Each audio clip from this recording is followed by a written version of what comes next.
Today in this video, we're going to be talking about comparing and contrasting.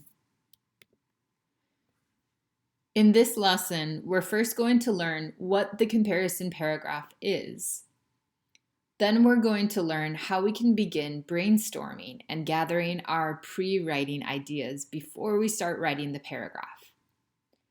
Finally, we'll talk about different transitions and connectors you can use to keep your writing organized and clear for your reader. Let's get started with what is the comparison paragraph? The comparison paragraph answers one of these questions. Either, how are two things similar? And we call this comparing. Or, how are two things different? And we'll call this contrasting. So the first thing you have to do with your assignment is decide, do I want to compare or do I want to contrast? The next thing is that a comparison paragraph does one of the following. Either it compares similarities or differences between two things, it compares strengths and weaknesses of one thing, or it compares advantages and disadvantages of one thing. Let me give you an example. For the first one, I might take the two things or the two subjects of doctors and veterinarians. I could compare, talk about the similarities between doctors and veterinarians. Or I could contrast, meaning that I'll talk about the differences between veterinarians and doctors. For the second one, compare strengths and weaknesses of one thing, I might focus on the United States. The United States is just one thing, right? But within that paragraph, I can tell the strengths that this country has and also the weaknesses that this country has. A final example for the last one is online classes. Again, this is just one thing, but within this one thing, I could talk about the advantages of online classes, what's great about them, and the disadvantages, what is not so great about them. So your comparison paragraph could do one of these things. Next up, let's talk about the brainstorming for this paragraph. When we compare and contrast things, it's really helpful to use something called a Venn diagram. This is a graphic organizer that helps you visualize and organize your ideas. So the Venn diagram has two circles that overlap like this. This is the overlapping part. In the overlapping part, we're going to talk about things that are the same, right? But in the parts where it doesn't overlap, we'll talk about the differences. For each difference, you must talk about both subjects, right? So if you have three different differences, they must be talked about in both subjects. Let me give you an example. Over here on this side, let's talk about doctors. And on this side, can you guess what job we'll talk about? Veterinarians, that's right. Doctors who help animals, right? So what are some things that are the same between doctors and veterinarians? Well, the first thing is I know they both go to medical school, right? They both have to study a lot. Another similarity is they both have to remain calm in stressful situations because they deal with a lot of emergencies, right? And lastly, I think that they both have to love helping others, right? So these are all the similarities. If I have a lot of ideas here and I really like these, I might choose to write a compare paragraph that talks about the similarities. But before I make that decision, I want to also brainstorm some ideas for the differences. So let's get started. What's different about doctors and veterinarians? Well, first, doctors help sick people, right? On the other hand, veterinarians help sick animals. Right? So this is one difference. Notice here that I use the word help sick, right? That's kind of my main difference, but I have to show why they're different. Doctors help sick people while veterinarians help sick animals. Another difference that I thought about was the languages, right? Every doctor that I've ever known has spoken more than one language, right? Because they deal with a lot of different people and it's really helpful for them to know more than one language. Do you think veterinarians need to know more than one language? No, right? Unless dog is a language or cat is a language. I don't think so. Okay, one more difference. One more difference I thought about was a big one. Doctors can talk with their patients. They can ask, what hurts, or how are you feeling, or do you feel any better, or how long have you felt this way? But on the other hand, veterinarians can't talk with their patients at all, right? Again, unless they speak dog or cat or horse, they might not have no idea what's going on with the animal. So they have to rely on the animal's owners or just observation. So this was a difficult decision for me because I feel like I have a lot of good differences and also a lot of good similarities. But in the end, I decided that I liked my ideas for the differences better. So I'll probably write a contrast paragraph after brainstorming everything, which means I'll just talk about the differences. Okay, the next thing we're going to talk about is some language to help you organize your ideas in your actual writing, okay? So these are transitions and connector words, right? The first question we might ask is, why do we need transitions and connectors, right? Why is this helpful? Well, for a few reasons. First, they help us move smoothly from one subject to another, right? So when I'm talking about, doctors help sick people, on the other hand, veterinarians help sick animals. On the other hand, this transition helps me move more smoothly from one subject to the other.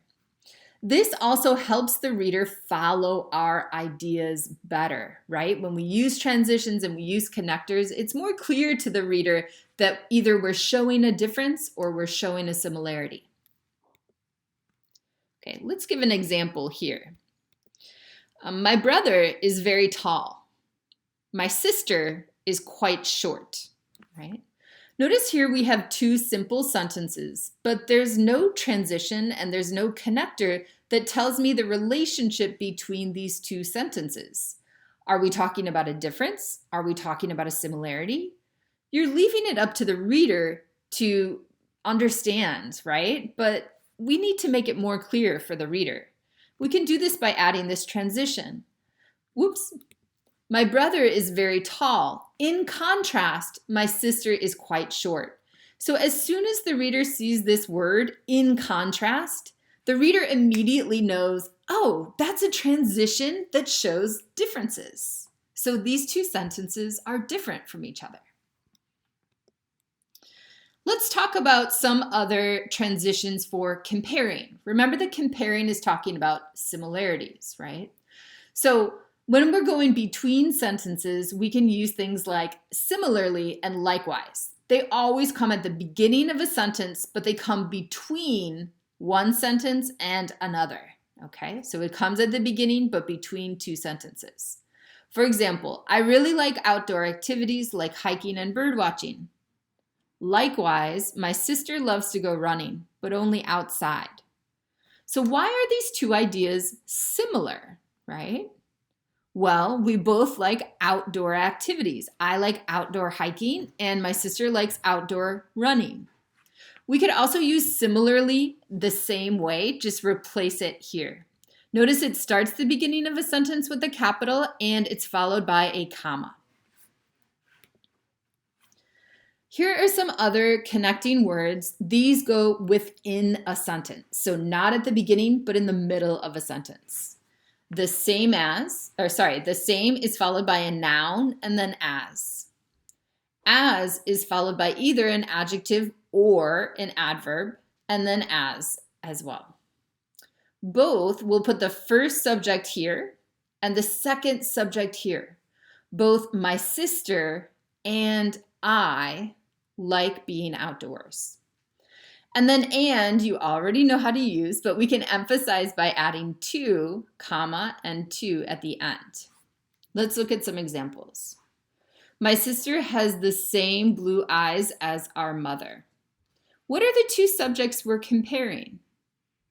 Well, my sister and my mother, and we're comparing their eyes, right? So here the noun is the same blue eyes. Here's another one. My sister is as friendly as I am. Notice here we're using as, and in the middle between we have an adjective or an adverb. This one is an adjective. Okay, so these are about comparing, talking about similarities, right? Now let's move on to contrasting. Contrasting means talking about the differences. So when we contrast, we use different transitions. These we can use between sentences. Notice that they begin with a capital letter and each one is followed by a comma afterwards.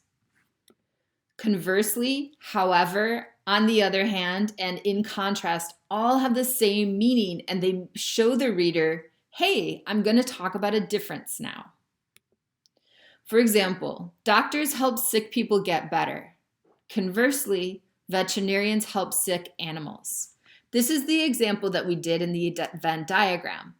Notice that we can replace this word with any of the other transitions here. Here's another example.